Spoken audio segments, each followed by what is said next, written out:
अगर आपकी कुंडली में चंद्रमा छठे घर में बैठा है तो क्या क्या परेशानियां हो सकती हैं और उसके लिए आप क्या निदान करें, क्या उपाय करें, आइए जानते हैं।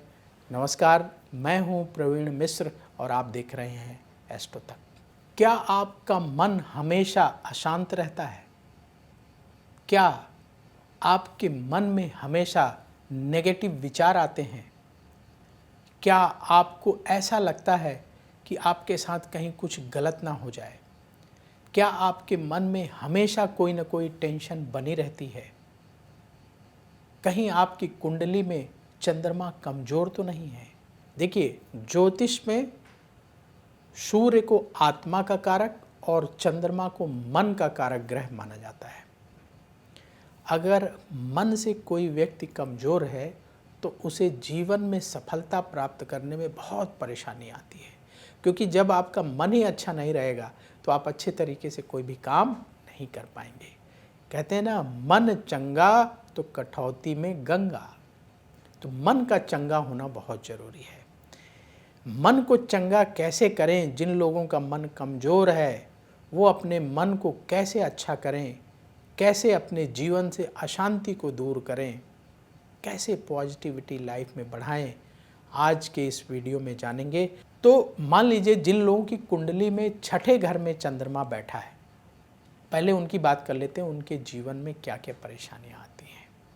तो ये मान लीजिए आपको नहीं पता अपनी कुंडली के बारे में, आपको अपनी कुंडली याद नहीं है कहाँ चंद्रमा बैठा है, तो जो करेक्टरिस्टिक्स हम बताने वाले हैं, छठे घर में चंद्रमा हो तो अगर वो करेक्टरिस्टिक, वो लक्षण आपको अपने जीवन में दिखाई देते हैं तो आप मान सकते हैं कि छठे घर में ही बैठा होगा।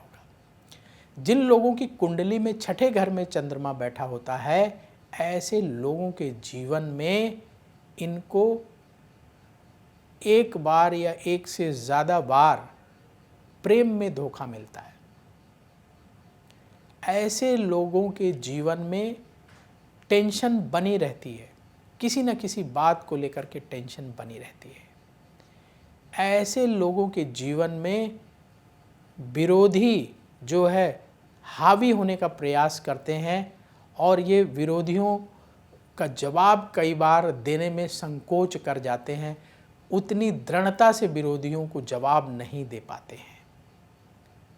ऐसे लोगों के जीवन में माता के सुख की कमी रहती है, जिन लोगों की कुंडली में छठे घर में चंद्रमा बैठा होता है। तो यदि इनमें से कुछ लक्षण आपके जीवन में हैं, नज़र आ रहे हैं, तो आपकी कुंडली में चंद्रमा कमज़ोर है, छठे घर में बैठा है। छठे घर में चंद्रमा बैठा हो तो प्रेम में धोखा मिलता है, लव पार्टनर धोखा देता है। छठे घर में चंद्रमा बैठा हो तो ऐसे लोगों को जहाँ वो कार्य करते हैं वहाँ लोग उनसे अपना काम निकलवा लेते हैं और जब उनकी मदद की बारी आती है तो पीछे हट जाते हैं। ऐसे लोगों के साथ जो उनके दुश्मन हैं वो बहुत फ़ायदा उठाने की कोशिश करते हैं। ऐसे लोगों के जीवन में माता के सुख की कमी रहती है, कई बार माँ से दूर रहते हैं, कई बार किसी और कारण से माता के सुख में कमी रहती है। तो ये जो भाव है, छठा भाव, अगर यहाँ चंद्रमा बैठा हो तो इस तरह की स्थिति देखने को मिलती है। आत्मविश्वास कमज़ोर हो जाता है यदि छठे घर में चंद्रमा होता है। यदि छठे घर में चंद्रमा होता है तो तनाव, मन में टेंशन किसी न किसी बात को लेकर के बनी रहती है, मन परेशान रहता है, विचलित रहता है। और ख़ास करके जब अमावस्या आती है तो कुछ लोगों की टेंशन और बढ़ जाती है, बेचैनी बढ़ जाती है।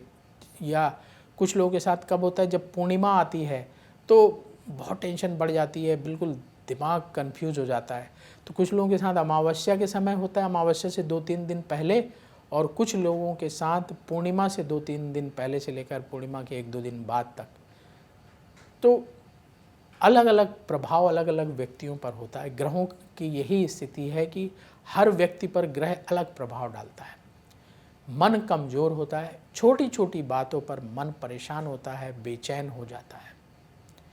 कंपटीशन में सफलता प्राप्त करने में दिक्कत होती है जिनकी कुंडली में छठे भाव में चंद्रमा होता है। छठे भाव में यदि चंद्रमा हो तो ऐसे लोग जो है असुरक्षित या असुरक्षा का भाव, इनसिक्योरिटी का भाव फील करते हैं। तो अगर आपकी कुंडली में छठे भाव में चंद्रमा बैठा है तो आप क्या उपाय करें ताकि ये जो परेशानियां हमने बताई, ये जो सिम्टम्स बताए, ये जो कैरेक्टरिस्टिक्स बताई, यदि ऐसे लक्षण आपके जीवन में दिखाई दे रहे हैं तो आप ये रेमेडी कर सकते हैं बिना कुंडली देखे। और देखिए, जो उपाय बता रहे हैं, इन उपायों को करने से कोई नुकसान नहीं है, फ़ायदा ही है। तो अगर आपके जीवन में ऐसे लक्षण दिखाई देते हैं, ऐसी परेशानियां दिखाई देती हैं, तो आप ये उपाय करिए। क्या करना है? भगवान शिव ने चंद्रमा को अपने मस्तक में धारण किया था। चंद्रमा को मन का कारक ग्रह माना जाता है। अगर छठे घर में चंद्रमा बैठा है तो आप प्रतिदिन भगवान शिव के मंदिर जाकर के जल में थोड़ा सा गंगा जल मिला करके पूरे शिव परिवार का अभिषेक करें। नमः शिवाय बोलते हुए सबसे पहले भगवान गणेश जी को, कार्तिकेय जी को, माता पार्वती जी को, नंदी जी को, भगवान शिव को अभिषेक करें और इसके बाद नमः शिवाय मंत्र का 108 बार जाप कर लें। इतना प्रतिदिन करते रहिए, कोई धन खर्च नहीं होने वाला है, लेकिन ये उपाय आपकी परेशानियों को दूर भगाने वाला है। तो ये उपाय करिएगा, आपकी परेशानी दूर होगी। अब वक्त हो चला है आपसे विदा लेने का। एस्ट्रो तक पर बहुत जल्दी फिर मुलाकात होगी। भगवान शिव की कृपा से चंद्रमा से आपको शुभ फल अवश्य प्राप्त होगा।